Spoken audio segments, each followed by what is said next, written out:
comment ça se passe chez nos voisins. Comment sont gérées ces questions de religion? On va aller voir Clément Perrault, notre correspondant en Allemagne. Bonsoir Clément, on vous retrouve en direct de Berlin.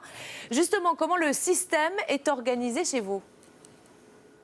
Eh bien, le culte musulman en Allemagne est essentiellement organisé autour de confédérations. Ces confédérations, elles correspondent pour la plupart aux pays d'origine des pratiquants. Par exemple, la plus importante, c'est la confédération turque. Alors, ce n'est pas étonnant parce que c'est la première communauté étrangère du pays. Mais ce que ça signifie, c'est que cette confédération, elle est financée par l'État turc. Les imams de cette confédération, par exemple, sont des fonctionnaires de l'État turc. Et ce système, eh bien, il entraîne un fait très simple, c'est que le culte musulman en Allemagne est essentiellement financé par des pays étrangers. Alors il existe bien en Allemagne d'autres organisations comme le Conseil national musulman ou la Conférence allemande de l'islam. Ça, ce sont des organisations censées créer des passerelles entre les musulmans et la société allemande, avec notamment des formations d'imams dans les universités. Mais le rayon d'action de ces organisations reste encore assez limité. Clément, est-ce que ce système fait débat ?